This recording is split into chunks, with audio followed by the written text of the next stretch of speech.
그리고 윤석열 전 대통령 관련해서 이제 법원이 형사재판 촬영을 허가를 했습니다. 지난 월요일에 있었던 재판에서는 촬영을 불허했는데 이번에 다시 이제 기자단이 요청을 하니까 이번에는 이제 윤석열 전 대통령 쪽에서도 우리 촬영 불허해달라 이렇게 요청을 했는데도 불구하고 공익적인 가치를 인정을 해서 결정을 한 건데 왜 이런 결정이 나왔을까요? 왜 처음에는 안 됐고 왜 두 번째는 허가를 해줬을까요? 지기현 부장판사가 석방을 시켰었잖아요. 네. 구속 시간을 나리알인 시로 계산을 하면서 네. 그래서 워낙 거리에서 극우들의 목소리가 높으니 좀 신경을 쓰고 그랬던 것으로 보이는데 지난번 형사재판이 한 번 열렸고 윤석열 전 대통령이 93분간 혼자 떠든 거 아닙니까? 네. 똑같이 말도 안 되는 논리로 떠들었잖아요. 그래서 예전에는 극우에서 하도 뭐 너무 윤석열 전 대통령을 지지하는 목소리가 높으니까 신경을 쓰다가 본인이 직접 봤잖아요. 네. 진짜 이상하다. 그래서 신경 안 쓰기로 한 것 같아요. 아, 그래요? 네. 이제 예전에 뉴스로만 보다가 혹시 매체가 일부 매체들이 의도를 가지고 전 대통령을 좀 폄하하게 하는 거 아니야? 본인이 직접 직관했잖아요. 네. 진짜 이상한 분이구나. 93분을 경험하고 난 뒤에 판단이다. 그래서. 알겠습니다. 지기현 판사가 좀 이상한 사람 같아요, 저는. 네. 같은 건을 놓고 이랬다 저랬다 판단을 자기 마음대로 하는 게 과연 판사로서 자격이 있을까? 네. 그런 생각도 좀 들고 그냥 자기 마음이잖아요. 그냥 이때는 이런 이유 붙이고 저 때는 저런 이유 붙이고 이게 뭘까? 판사라면은 어떤 일정 기준이 있어야 될 거 아니에요. 네. 그 기준이 없는 제 마음대로 그냥 헌법과 법률과 양심에 따라서 해야 되는데 그거 없이 그냥 자기 마음대로 모든 걸 결정하는 것이 아니냐. 그래서 저는 이 판사분이 좀 이상한 것 같아요. 그래요. 신뢰가 좀 안 된다. 네. 그런 의견이시죠. 사실은 석방을 시킨 거는 납득이 잘 되지 않죠.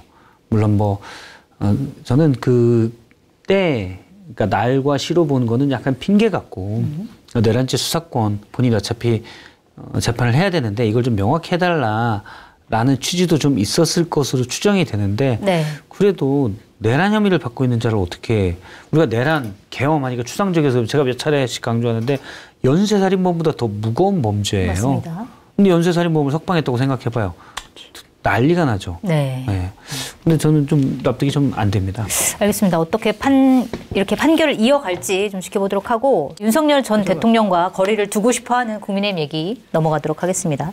자, 일단 8명의 1차 경선 진출자가 확정이 됐는데 22일에 4명으로 다시 이제 좁혀집니다. 그 4명이 누가 될 것이냐? 김문수, 홍준표, 한동훈 외 한 명 누구일 것이냐? 누가 될 거라고 보세요?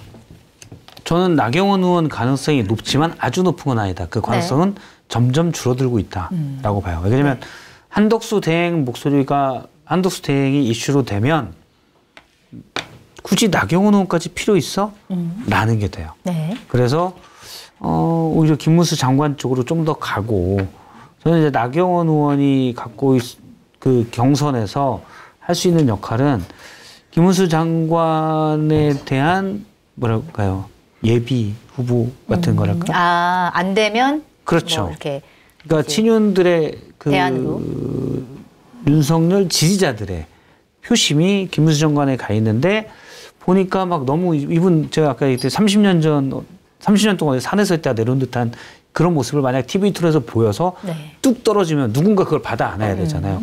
저는 나경원 의원이 그런 스탠스라고 보는데 지금 그걸 할 명확한 분이 한 분 생겼잖아요. 네. 한덕수 대행이. 네. 그래서 지지가 좀 떨어질 수 있다. 현재까지는 4등이 가장 유력한데 본인이와 또 상황에 따라서 안철수 의원님도 될 수 있다고 생각을 해요. 제가 지난주까지만 해도 안철수 의원 가능성이 높다고 했는데 이번 주 들어서는 지금도 나경원 의원 가능성이 높지만 그러니까 안철수 의원에 비해서 높지만 조금씩 격차가 줄어들고 있는 것 같아요. 두 사람의. 누가 될 거라고? 저는 나경원 의원이 될 거라고 생각하고 돼야 한다고 생각을 합니다. 왜요? 드럼통 연대당. 드럼통 연대요. 드럼통 저작권 주장하셔야 되는 거 아닙니까? 이제 저 저작권 안 받고 다 쓰라고 전 말씀드리고 싶고 저도 이번 경선에서 나경원 후보를 지지하겠습니다. 네. 우리 드럼통 연대. 제가 우리 암묵적으로 연대 의식이 있다. 그렇게 말씀드려요. 알겠습니다. 나경원 잘 안 통할 것 같긴 한데. 의원은 지금 장성철 선생님의 지지를 별로 안 좋아할 것 같은데. 그러니까 썩 달가워하진 않을 것 같긴 합니다. 네. 지지한다고요? 나 지지한다고. 나경원 의원도 그걸 좋아할 거라고 생각하죠? 아니요. 아니 그렇게 해야 나경원 의원도 안 좋아요. 아니 안 좋을 것 같아요. 진실만을 얘기하시는 진실만을 얘기하시는 거예요. 알겠습니다. 자, 그런데 대선 주자들이 윤석열 전 대통령과 굉장히 이제 선을 긋고 있는 모습을 보이고 맞아요, 있습니다. 맞아요. 물론 뭐 한동훈 전 대표 같은 경우에는 원래부터 이제 선을 그었기 때문에 뭐 어제 페북에 민심이 윤심보다 5천만 배 중요하다 이렇게 쓴 거는 뭐 그렇다 쳐도 나경원 의원까지 윤석열을 경선 한복판으로 끌어들이는 것은 적절하지 않다 이렇게 얘기를 했고, 홍준표 전 대구시장도 정치 초보를 뽑아서 3년 동안 망하지 않았냐 이렇게 얘기를 했단 말이에요. 왜 이렇게 거리두기를 하는 걸까요? 아니 솔직히 저기 윤석열 전 대통령 부부가 정상적은 아니잖아요. 그거를 옹호한다라는 것은 정치인으로서 스스로 사형 선고를 내리는 거다. 근데 네. 혹시나 그냥 기각 당할 거 아니면 각하될 수도 있으니까 편들어주는 거였는데 이제는 정치적으로 의미 없는 사람이 되어버렸잖아요. 네. 권력을 다 내려놓은 것이고. 그러니까 당연히 손절을 분위기로 가는 건데 네. 제가 오늘 여의도 가서 또 들은 얘기는 윤석열 전 대통령이 지난주 금요일에 태거 사저로 네. 갔잖아요. 그때 했던 얘기를 듣고 정말 경악스러워했다는 거예요. 뭔데요? 야, 진짜 제정신이 아닐 수 있겠구나. 큰일 나겠다. 그러니까 자, 다 이기고 돌아왔습니다. 자, 이거 자, 대통령 뭐 5년 하나 3년 하나 뭐 다 똑같은 거지 뭐. 자, 다 이기고 돌아왔 걱정 마시죠. 자, 굳건합니다. 진짜 저 사람 이상한 사람이구나. 그거는 좀 심한 얘기긴 했죠. 그렇게 웅성웅성 됐다는 거예요. 네. 그러니까 그러한 분위기를 대선 후보들도 이제 눈치를 챈 거죠. 그리고 솔직히 또 거리에서의 윤석열 편들어주는 강도가 약화되거나 없어지거나 되게 무의미해졌잖아요. 네. 그러니까 야 이거 강성 지지층들이 계속해서 거리에서 자신들이 영향력을 보여줄 줄 알았는데 야 아니로구나 식었네. 거기에 내가 가서 불쬐다가는 자칫하면 얼어 죽을 수 있겠네. 네. 그렇게 생각해서 손절, 거리두기, 네. 코로나 보듯이 하는 것 같아 이제. 거리두기예요, 거리두기. 아 코로나 윤 괜찮네. 코로나 윤. 아, 코로나 윤. 네. 저도 이제 난 국민의힘 의원을 보니까 표현들이 이전과 좀 달라요. 네. 확실히 선을 긋는. 거야지. 네. 선을 긋는. 그러니까 방송을 하나 했었는데 나온 것도 상당히 윤 전 대통령이 이상한 짓을 하면 확실히 거기에 대해서 우리는 아니다라고 얘기할 거다라고 하기도 하고 이전과는 분위기가 많이 달라졌어요. 네. 그러니까 국민의힘 그건 민주당도 마찬가지일 때가 많은데 의원들이 각자가 헌법기관이고 각자가 막 판단해서 딱딱 할 것 같잖아요. 사실 보면 안 그래요, 잘. 네. 내 생각이 있어도 굳이 내가 이걸 먼저 얘기해서 욕먹을 필요가 있을까? 잘 안 합니다. 약간 관망하는 분위기가 있군요. 네. 괜히 이제 왜냐면 지금 정치판이 강성 지지층들의 목소리가 훨씬 크게 지금 반영되는 정치 구조여서 국민의힘 의원들도 그렇게 생각하지 않는 분들이 많은데도 이분들이 사석에서는 다 그렇게 윤석열 전 대통령 제정신이냐 이런 얘기 사석에서 엄청나게 많이 해요. 네. 빨리 선 그어야 되고 그럼. 심지어 이제 친한계나 이쪽이 아닌 분들도 그런 얘기를 많이 해요. 네. 그런데 본인이 나서서 언론에 그러니까 미디어에 대고 얘기하기는 강성 지지층에 욕을 먹을 것 같으니까 못하는 거죠. 근데 지금 최근 며칠 새 거의 뭐 2, 3일 새 분위기가 확확 바뀌고 있어요. 네. 유정복 의원이 먼저 얘기를 했잖아요. 시장이 네, 이제 윤석열을 잇자. 잇자 먼저 시작을 했고 그러면 요거 저는 한 5일 정도 봅니다. 5일? 5일이면 네. 윤석열 누가 얘기고 우리 지켜야지 그러면 뭔 헛소리야. 바로 이런 분위기가 될 겁니다. 그러니까 지금 분위기가 코로나처럼 빠르게 전파되고 있어요.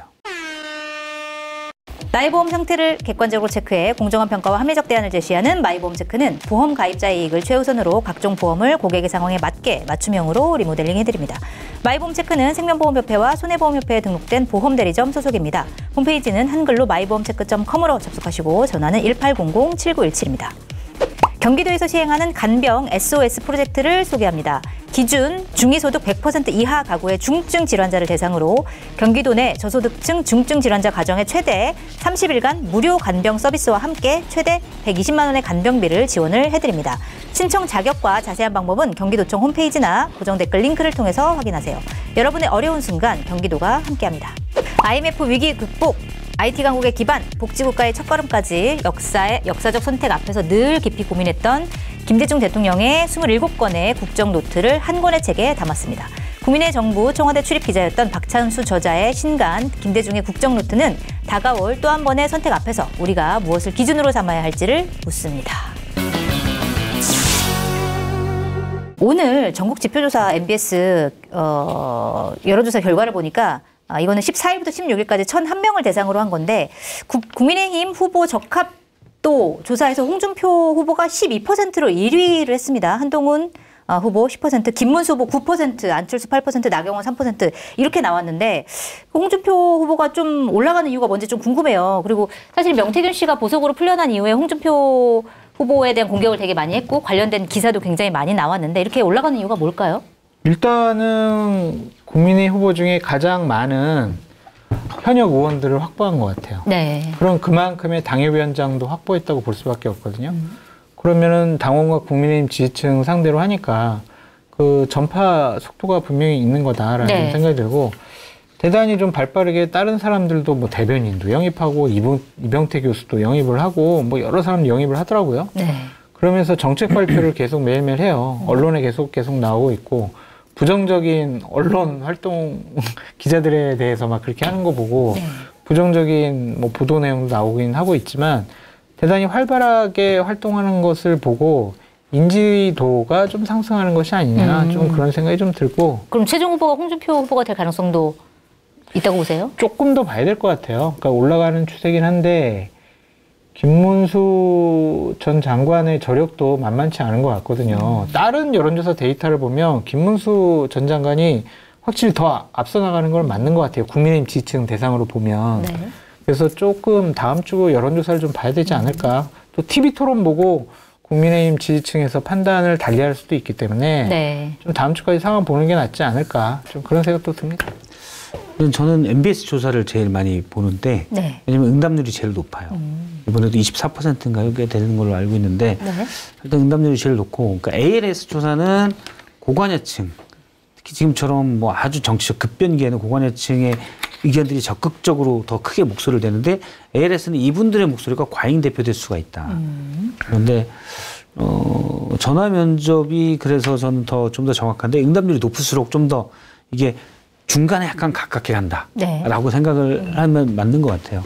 그런데 김문수 장관은 그런 면에서는 이제 강성 지지층의 지지를 받았지만 ALS 조사에서는 좀 더 낮은 추이가 꾸준히 보이더라고요. 네. 그리고 제가 앞서 얘기했듯이 TV 토론 들어가면 이분은 지지율이 많이 떨어질 가능성이 있다. 그럼 홍준표 후보가 반대로 올라갈 가능성도 그만큼 커지는 거 사실은 아닌가요? 제일 민심을 잘 읽는 거는 민심과 맞닿아 있는 건 전 한동훈 전 대표라고 생각해요. 네. 물론 한동훈 전 대표도 민심과 많이 떨어져 있지만 그나마 나와 있는 분들 중에서는 맞닿아 있다고 생각되는데 한동훈 전 대표는 적극적인 지지층도 있지만 적극적인 반대층도 분명히 있어서 그렇죠. 네. 어떻게 어떻게 될지 모르고 홍준표 전 대표가 그냥 전 시장이 그런 부분들이 그냥 나머지 분들이 너무 이상한 분들이 많아서 그 정도다. 근데 최종 후보로 갈지 어떨지는 모르겠어요. 알겠습니다. 방금 결선까지 갈 가능성은 좀 있고. 네. 방금 말씀드린 MBS 조사는 자세한 내용은 중앙선거 여론조사 심의위원회 홈페이지 참조하시면 되겠습니다. 자, 한덕수 대통령 권한대행이 대통령 몫의 헌법재판관을 임명하려고 하자 헌법재판소가 제동을 걸었습니다. 임명 절차가 강행되면 극심한 혼란이 초래될 수 있다. 그러면서 효력정지 가처분을 재판관 9명의 전원 일치 의견으로 인용을 했습니다. 그러니까 한덕수 대행이 헌법재판소 재판관 후보자 2명을 지명한 거를 중지를 시킨 거예요. 자, 그런데 일단 헌법재판소가 좀 빠르게 결정을 내렸다. 이런 판단이 내리고 있고 그다음에 인용을 판단하는 거에 대해서 어떻게 좀 평가하는지 이런 것도 좀 궁금해요. 이렇게 서두른 건가 아닌가 뭐 이것도 궁금하고요. 저는 뭐 지속적으로 지금까지 계속 말씀을 드렸지만 평소대로 하세요. 평소대로. 저는요 진짜 제가 한독수 권한대행이 네. 저는 그냥 대통령의 직무를 대행하고 있기 때문에 그냥 권한대행으로서의 역할 헌법재판관을 임명할 수 있다라고 저는 계속 생각하는 사람인데 네. 헌법재판소에서 이 부분에 대해서는 일단은 제동을 걸었기 때문에 네. 제 생각과 판단이 틀렸다. 그리고 헌법재판소의 판단을 존중해야 된다. 네. 제도와 시스템을 존중하는 것은 또 우리 대한민국 국민으로서 기본 아니겠습니까? 그렇죠. 일단 존중을 하고 네. 재판관들이 그냥 기분 나빴던 것 같아요. 그래요? 이완교, 함상훈 요 정도 되는 사람들하고 내가 헌법재판관으로서 같이 앉아서 여러 가지 평의도 하고 평결을 해야 돼? 나 자존심 상해. 그런 부분도 좀 있지 않을까. 레벨이 안 맞다? 좀 우리가 봐도 이완규 함성은 아니잖아요. 이 사람들 판단 내려보고 특히 이완규 같은 경우에는 이건 정말 이건 안 돼요. 헌법재판관이 아니라 판사로 임용할 수도 없는 사람이라고 전 봐요. 네. 특정 진영에서 윤석열 대통령 일가, 전 대통령 일가에 변호사 역할을 했잖아요. 그런 사람 어떻게 헌법재판관 시켜요? 네. 저는 헌법재판관들이 현명한 판단을 하셨다. 그렇게 말씀드리고 싶어요. 알겠습니다. 어떻게 평가하세요? 같은 생각입니다. 네. 끝인가요? 완벽하게 같아요? 네, 완벽하진 않아요. 예, 역시 예리해. 저는 이제 계속 명확한 기준은 없기 때문에 이제 권한대행의 소극적 권한이라는 건 과연 뭔가 어디까지인가 사실 명확한 기준은 없거든요. 학자들의 해석만 분분하고 다수설이 대통령 지명목 헌법재판관 추천은 안 된다가 다수설이었는데 일단 거기에 대해서도 아직 헌재가 명확해 이게 좀 본안이 아니기 때문에 네. 가처분 신청에 대한 것만 인용을 했지만 입장은 좀 비친 것 같아요. 뭐라고 나왔냐면 정확히 결정문에 네. 권한대행이 대통령 몫의 헌법재판관을 지명할 수 있다라고 그런 권한이 있다고 단정할 수 없다. 네. 이거는 단정할 수 없다. 이건 본안에서 내가 좀 더 심사숙고해볼게거든요. 네. 그런데 여러 가지 그런 부분에 있어서는 사실은 시사하는 바가 그건 아니야 라고 들어가는 것 같아요. 네. 명확하다면 사실은 권한대행이 했기 때문에 예를 들어 학계의 일부 해석만 있다면 사실은 인용을 안 할 수도 있는 거거든요. 약점이 뭐였냐면 헌법소원이라는 건 어떤 공공기관의 권력에 대한 행사 또는 불행사를 통해서 나의 헌법적 권리가 침해당한다 라고 했을 때 내는 거예요. 네. 근데 이번에 변호인들이 김정환 변호사님이 냈을 때 대부분은 미래에 내가 침해당할 수 있다거든요. 이게 절차상 약간 애매할 수도 있는 부분이었는데 그중에 한 명은 뭐 낸 게 있다고 그러더라고요. 헌법소원을 낸 게. 네. 근데 저 사람은 재판관 자격이 예를 들어 이완규는 재판관 자격이 없는 것 같은데 와서 내가 저분한테 재판받는 게 맞아? 라는 취지의 헌법소원인데 일단 약간 아직 발생하지 않은 일임에도 낸 거는 상당히 권한대행의 권한에 대해서 네. 헌재가 그 정도까지는 아니야라는 생각을 갖고 있는 게 아닌가. 더구나 전원일치로 나왔기 때문에 네. 맞는 판단을 한 것 같아요. 그리고 그 기저에 깔려 있는 거는 장 소장님 말씀대로 나 쟤랑 밥 먹기 싫어가 들어갔다고 봐요. 그러니까 인물들에 대한 그 평가도 있었을 것이다. 가끔 식당에서 뭐 보도 보면 재판관들끼리 같이 식사도 하고 네. 또 누구 들어오고 나갈 때는 저 환송식도 하고 환영식도 하고 이렇게 해야 되잖아요. 네. 쟤랑 밥 먹기 싫어. 이게 사람이기 때문에. 네, 절차적인 판단뿐만 아니라 인물에 대한 판단도 네. 들어갔을 수 있다. 두 분 다 말씀해 주셨어요.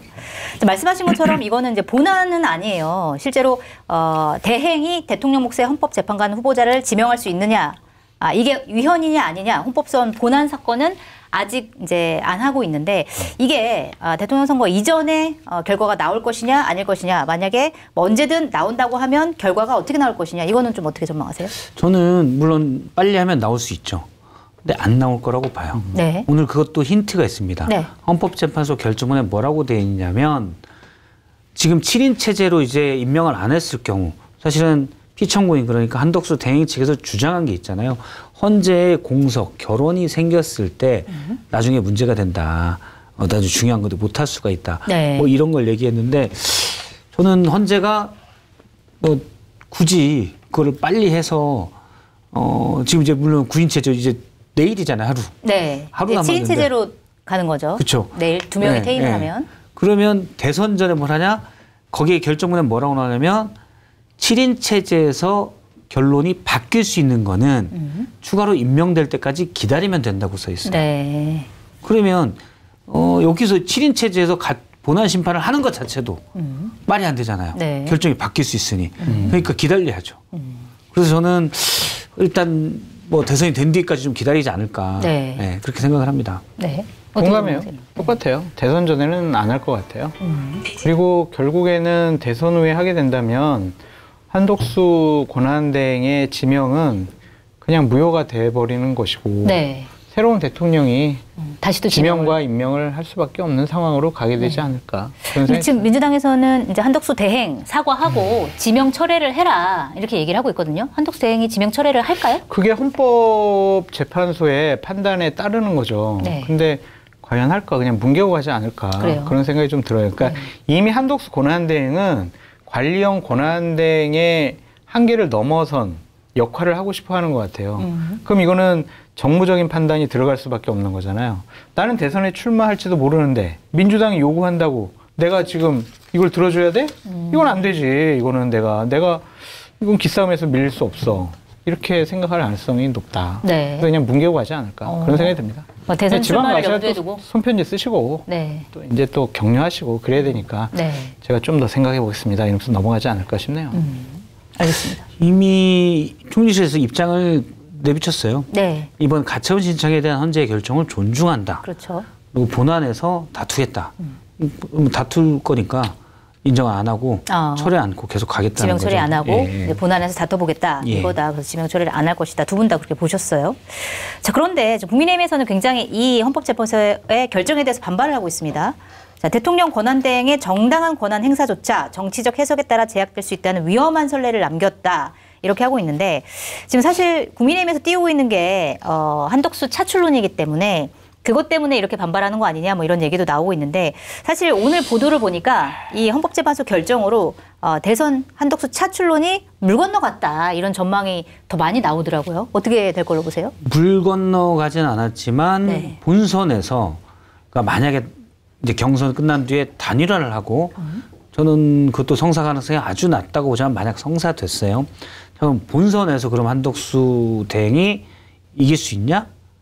이번 건도 크게 어차피 못 이기는데 네. 이번 건도 크게 작용해서 못 이길 가능성이 좀 더 커졌다. 요게 이제 확률로 얘기하면 한덕수 대행이 만약에 최종 후보가 되더라도 단일화를 통해서 대선에서 패배할 확률이 98% 정도 됐는데 네. 이번 걸로 99.5% 정도가 됐다. 이 정도 차이가 그렇게 있는 것 같아요. 왜냐하면 어차피 대선에서 이기려면 중도층의 표심을 잡아야 되거든요. 근데 이번 헌재가 가처분을 받아들이면서 속된 말로 한덕수 대행이 뻘짓했다라고 네. 규정을 하는 거예요. 그렇죠. 그러면 이거 이제 중도층의 표심에 작용이 되죠. 만약에 이걸 기각을 했으면 한덕수 대행이 그거 할 수 있어라는 헌재 판단이 들어갔다고 보는 건데 일단 가처분이라도 인용을 했기 때문에 한덕수 대행이 반헌법적인 일을 했다라는 게 유권자에게 각인이 되죠. 그렇죠. 그래서 이거는 본선 경쟁력을 좀 더 떨어뜨리는 거다. 좀이라고 하지만 이제 98에서 99.5 네. 이 정도 떨어뜨리는 거다라고 봅니다. 네, 본선 경쟁력이 떨어졌는데 그렇다고 뭐 국민의힘에서는 계속 차출론을 이어갈까요? 아니면 뭐 어떻게 할까요? 가겠죠. 그래도 네. 그럼에도 불구하고 그러니까 뭐 여러 가지 언론 보도를 보니까 제목이 이렇게 나가는 것 자체가 한덕수 권한대행이 좋지 않은 것 같아요. 네. 한덕수 권한대행 차출론 흔들 맞아요. 그렇게 많이 물음표 나갔어요. 막 이렇게 나가잖아요. 네. 그거 자체가 그냥 한덕수 권한대행이 좋지 않은 것 같고 네. 그렇다고 그냥 그게 안 됐다고 차출론이 없어지진 않을 것 같다 그런 생각이 들고요. 만약에 이제 한덕수 권한대행이 지금 의지를 갖고 하는 게 미국과의 무역, 통상, 관세 네. 협정이잖아요. 굉장히 걱정스럽습니다. 그렇죠. 네. 결론을 내리면 안 되는데. 그러니까 그것에서 본인들이 원하는 내세울 만한 성과를 얻지 못하면 네. 출마를 못할 가능성이 있죠. 지금 그것만 바라보고 그걸 출마 명분으로 삼으려고 하는 거거든요. 아하. 나는 이재명보다 통상 외교, 뭐 무역 이런 협정, 나는 외교 잘할 수 있어. 그거 갖고 할 건데 뭐 트럼프 원하는 대로 해줬다라든지 아니면 원하는 성과를 못 얻으면 그 논리 자체가 깨져버리잖아요. 네. 출마 명분 자체가 완전히 없어져 버려요. 나는 이재명 이길 수 있어요. 왜? 통상, 교역 이렇게 했는데 이거에 빵점이야. 그럼 어떻게 하겠어요? 출마를 못하는 거죠. 그래서 일단은 다음 주까지 통상협상이 어떻게 되는지를 보고 결정할 것 같아요. 그동안은 계속 그냥 확인을 안 해주면서 냄새만 풍기는. 나가고 싶은 마음은 있다라고 봐야 되겠네요. 한덕수 대행. 굴뚝이 아니라 그냥 이건 뭐라고 해야 되나? 완전히 그냥 현재까지는 나간 거를 기정사실화하고 있더라고요. 기회만 엿보는 것이다. 네, 언제 나갈지. 그러니까 언제 나갈까? 이제 그거는 이제 어쨌든 통상협상 그걸 보고 나갈 테니까 아주 지금 의지가 불타고 있습니다. 본인도 그렇고 주변에서 부추기는 분들 네. 아주 의지가 아주 강해요. 나가고 싶어 하는 걸로 보이세요? 나가고 싶어 하는데 나가는 걸 최종 결정은 안 했다. 네. 지금 이제 아궁이에 열심히 부채질을 하고 있는 거예요. 한덕수 연기를 피우기 위해서 막 부채질하고 있는 겁니다. 그래서 광주도 갔다가 울산도 갔다가 손편지도 썼다가 네. 뭐 인사도 했다가 이렇게 하고 있는 거거든요. 근데 지지율이 오르는데 한계가 있을 거예요. 지금은 3자 대결에서 이재명 대표가 예를 들어 45 나오면 26, 7. 그다음에 이준석 대표가 뭐 두 자릿수 이렇게 나오는 구도거든요. 네. 이것 갖고는 안 돼요. 어차피 대선 후보 하려고 예를 들어서 한동훈 전 대표랄지 나경원 의원은 최종 대선 후보 하려고 나올 수도 있어요. 네. 대선 후보만 돼도 손해볼 장사는 아니에요. 왜냐하면 그 다음에 당권을 가지고 쭉 다음은 나다 하면서 갈 수가 있거든요. 그렇죠. 자기 대선에서 주도권을 실패를 잡고. 하더라도 당권을 그렇죠. 잡을 수 있으니까. 어차피 지금 다 이건 어려운 선거다. 국민의힘 입장에서는 보고 있기 때문에 실패했다고 책임론에 휩싸일 이유도 없어요.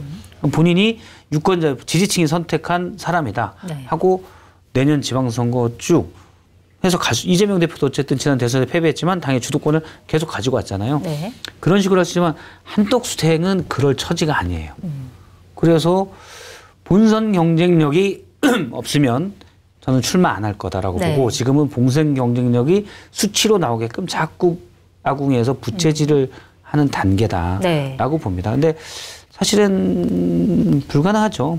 그리고 있어요. 예를 들어서 뭐 홍준표 시장이나 한동훈 대표가 최종 후보가 됐어요. 네. 단일화하겠어요?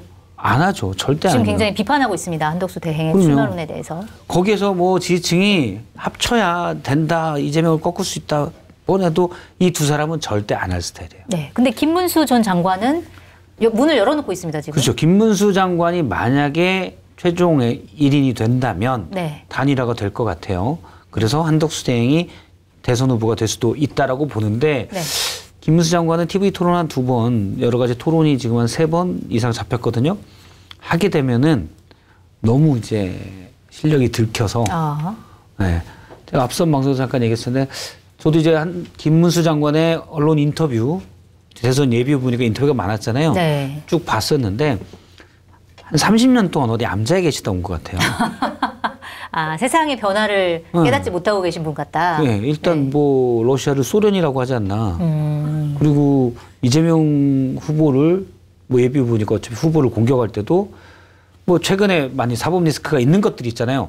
그 내용을 잘 모르는 것 같아요. 아. 그래서 늘 그래서 입에 하는 게 뭐 친형 정신병원 입원했던 부분 아주 옛날 거 가지고 와요. 네. 그래서 다른 후보들이랑 토론을 하게 되면 유권자들이 국민의힘 지지층에서 이분 가지고 되겠어? 라는 생각이 좀 들 것 같아요. 인정해 주세요. 뭘요? 대한민국의 경제부총리는 기억을 못 해가지고 휴대폰을 언제 바꿨는지 모르는데 김문수 전 장관은 나이가 좀 드셨어도 네. 이재명 대표가 과거에 뭔 일을 했는지 기억을 똑바로 하고 계시잖아요. 아. 기억력 좋은 건 인정해 주셔야죠. 근데 새로운 정보가 업데이트가 안 된 것 같아요. 그러니까 과거의 경험에서 새로운 미래를 보겠다.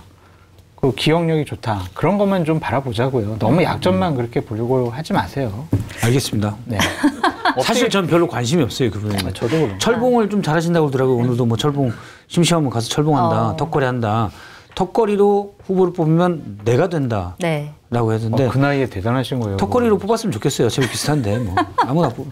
아, 진짜 대단해. 알겠습니다. 자, 지금 한덕수 대행 차출론에 굉장히 앞장섰던 게 국민의힘 박수영 의원인데 이분이 김문수 캠프에 합류를 했습니다. 자, 그러면서 하는 얘기가 어쨌든 이제 단일화를 하는 게 대선에서 승리할 유일한 방법이다 이렇게 얘기를 했는데 이분은 그러면 이 단일화의 가교 역할을 하기 위해서 맞아요. 갔다 이렇게 보면 되는 건가요? 각 캠프에 그런 사람들이 몇 명씩 위장 취업해 있는 것 같아요. 네. 이렇게 아유, 우리가 단일화 해야지 이기죠. 다 뭉쳐야 이기지. 후보 되더라도 단일화 해야죠. 그렇게 좀 내부 분위기를 좀 잡아가려고 하는 분들이 곳곳에 좀 포진해 있다라고 네. 좀 보여지고요. 결국에는 자기네들의 정치적인 목적과 이익을 위해서 이런 식의 얘기를 하는 거죠. 그냥 허수아비 대선 후보 당대표 만들어가지고 자신들이 지금까지 누려왔던 당의 기득권, 주도권을 놓치지 않겠다라는 것 같아요. 네. 그러니까 이게 망한 집단의 전형적인 거예요.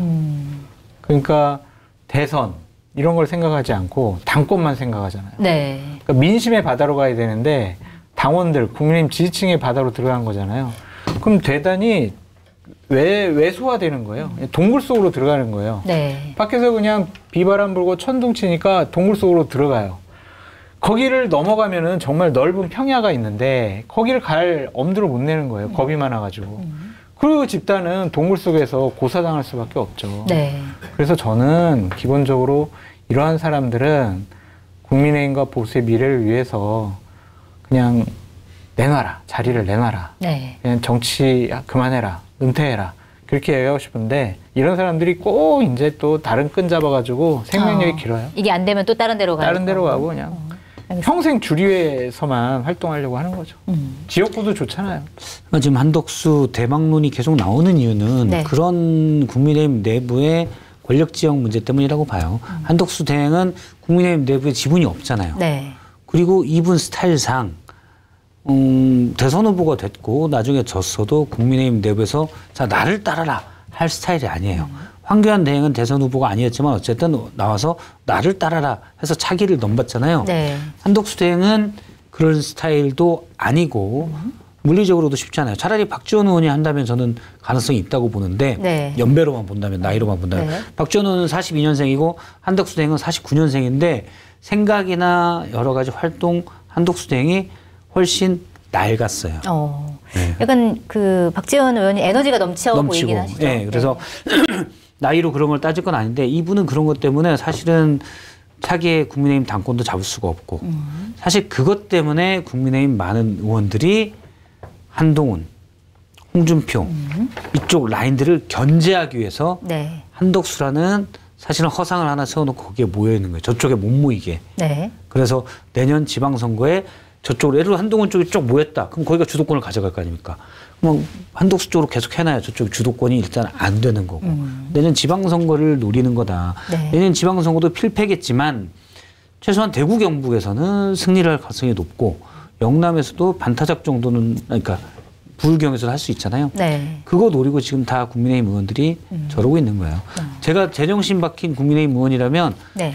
진짜 화날 것 같아요. 중진도 저렇게 하나만 더 하는 거예요. 말씀드리면 네. 이렇게 한덕수나 김문수를 내세워가지고 대선 후보나 당권을 좀 장악하려고 하는 이유가 이 윤핵관들이나 대통령실의 일부 관계자들 같은 경우엔 자신들의 지은 죄를 자신들이 더 잘 알잖아요. 네. 딱 따져보니까 이재명 정권이 들었으면 야 이거 견적이 야 이거 나는 거의 이거 좀 끌려갈 견적인데 감옥 갈 견적인데 기소당하겠네 그런 것도 나오잖아요. 네.